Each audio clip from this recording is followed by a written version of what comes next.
आप सभी का स्वागत है हमारे चैनल पर। आज के वीडियो में हम इंद्र के एक पाप के बारे में बात करेंगे, जिसका परिणाम महिलाओं को मासिक धर्म की यातना मिली। यह कथा हमें यह बताती है कि कैसे एक देवता के कृत्य से एक प्राकृतिक प्रक्रिया में हस्तक्षेप किया गया और इससे कैसे एक समृद्ध समाज की स्त्रियों को पीड़ा मिली। यदि आपने अभी तक हमारे चैनल को सब्सक्राइब नहीं किया है तो कृपया करके सब्सक्राइब करें ताकि आप हमारे नए वीडियो से अपडेट रह सकें। इंद्र के पाप की वजह से महिलाओं को मिली मासिक धर्म की यातना। जानिए पीरियड्स के पीछे की पौराणिक कथा। मासिक धर्म यानी पीरियड्स को लेकर भागवत पुराण में एक कथा है। इंद्र ने खुद को ब्रह्म हत्या के पाप से छुड़ाने के लिए अपने पाप का कुछ अंश स्त्री को दे दिया और महिलाओं को मासिक धर्म की यातना मिली। महिलाओं को हर महीने पीरियड्स यानी कि मासिक धर्म से गुजरना पड़ता है। आज के ज़माने में पीरियड्स के कई वैज्ञानिक कारण मौजूद हैं। हालांकि सदियों पुरानी पौराणिक कथाओं में भी इसका जिक्र मिलता है। भागवत पुराण के अनुसार इंद्र देव की एक गलती की वजह से स्त्रियों को मासिक धर्म का वरदान मिला था। भागवत पुराण के मुताबिक एक बार गुरु बृहस्पति इंद्र देव से नाराज हो गए। असुरों ने इस मौके का फायदा उठाकर देवताओं पर आक्रमण कर दिया। राक्षसों ने देवताओं को हराकर इंद्रलोक पर कब्जा कर लिया। इंद्रदेव को मजबूरन अपना आसन छोड़ना पड़ा। वे मदद के लिए जगत गुरु ब्रह्मा के पास पहुंच गए। ब्रह्मा ने इस समस्या के निवारण के लिए इंद्र को किसी ब्रह्म ज्ञानी की सेवा करने के लिए कहा। ब्रह्मा के कहे अनुसार इंद्र एक ब्रह्म ज्ञानी की सेवा करने लगे। उस ब्रह्म ज्ञानी की माँ एक असुर थी। इंद्र इस बात से अनभिज्ञ थे। वह जो भी सामग्री ब्रह्म ज्ञानी को चढ़ाते वह असुरों के पास चली जाती। इस तरह इंद्र की सेवा निष्फल साबित हो रही थी। इंद्रदेव को जब इस बात का पता चला तो वे बहुत क्रोधित हुए। उन्होंने क्रोध में आकर ब्रह्म ज्ञानी की हत्या कर दी। इस तरह इंद्र पर ब्रह्म हत्या का पाप चढ़ गया। वे जहां भी जाते ये पाप राक्षस के रूप में उनका पीछा करता।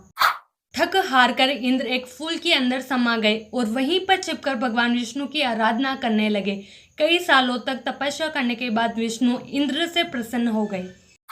वे स्वयं इंद्र के समक्ष प्रकट हुए और उनसे वरदान मांगने के लिए कहा। इंद्रदेव ने विष्णु से उन्हें ब्रह्म हत्या के पाप से मुक्ति दिलाने का वरदान मांगा। भगवान विष्णु ने कहा कि अगर इस पाप को वृक्ष, जल, धरती और स्त्री में बराबर बांट दिया जाए तो इंद्रदेव इससे मुक्त हो जाएंगे। इंद्रदेव इन चारों को मनाने की कोशिश में जुट गए। इंद्र ने वृक्ष, जल, धरती और स्त्री को अपने पाप का बराबर हिस्सा बांटने के लिए मनाया। इसके बदले उन्हें एक एक वरदान देने का वादा किया। वृक्ष को इंद्र का पाप लेने के बदले अपने आप जीवित होने का वरदान मिला। जल ने भी इंद्र के पाप का एक हिस्सा ग्रहण किया और उत वरदान मिला कि उसमें किसी भी चीज को पवित्र करने की ताकत होगी। इसी तरह धरती ने इंद्र के पाप के बदले वरदान लिया कि उस पर पड़ने वाली चोट का कोई असर नहीं होगा और फिर से ठीक हो जाएगी। अंत में स्त्री ने भी इंद्र के पाप के 1/4 हिस्से को ग्रहण किया और उसे मासिक धर्म की यातना मिली। इसके बदले स्त्री को वरदान मिला कि वह पुरुषों के मुकाबले काम का कई गुना ज्यादा आनंद उठा सकेगी। इस तरह हर महीने स्त्रियों को मासिक धर्म होता है। इस दौरान वे देवताओं की पूजा नहीं करती है। हालांकि ये पौराणिक कथा है। मासिक धर्म का वैज्ञानिक पहलू अलग है।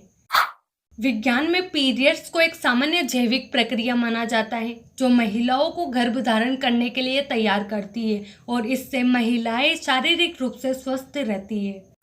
गरुड़ पुराण के मुताबिक मासिक धर्म के दौरान महिलाएं इंद्र का पाप भोगती है। पौराणिक कथा के अनुसार इंद्र ने गुरु के वेश में आए एक राक्षस का अंत किया था, जिसके बाद उन्हें गुरु की हत्या का पाप लगा था।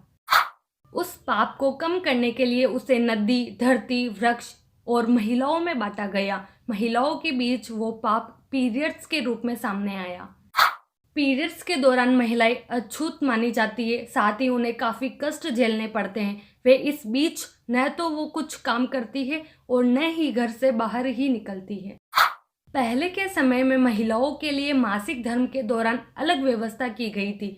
तब तो उन्हें इस दौरान छूना भी वर्जित था। महिलाओं को 7वें दिन तक किसी भी देव और प्रीत कार्य करने की मनाही होती है, लेकिन चौथे दिन से वे स्नान आदि के बाद घर की रसोई संभाल सकती है और दूसरों को छूने लायक मान ली जाती है। गरुड़ पुराण के मुताबिक जो व्यक्ति गर्भवती महिला या मासिक धर्म से पीड़ित महिला का अपमान करता है, उसके साथ गलत बर्ताव करता है, ऐसे लोगों को पाप का भागीदार बनना पड़ता है। इसके अलावा मासिक धर्म के दौरान महिला पहले से ही काफ़ी परेशानियां और दर्द झेलती है। ऐसे में यदि पति अपनी पत्नी के साथ संबंध बनाए तो इसे महापाप माना जाता है और नरक की यातनाएं झेलनी पड़ती है। भारत में विभिन्न राज्य, क्षेत्र और समुदाय मासिक धर्म का उत्सव मनाते हैं।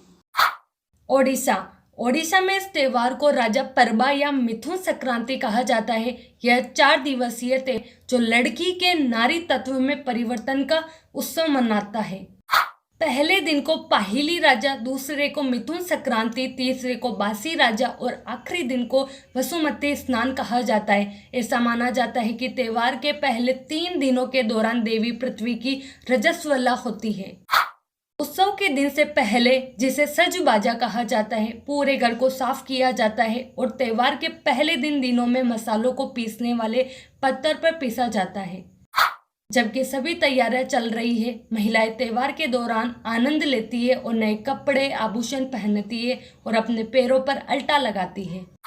त्योहार के आखिरी दिन महिलाएं चक्की के पास जाती है और हल्दी से स्नान करती है। यह त्योहार देवी भूदेवी के अनुष्ठानिक स्नान के साथ पूरा होता है।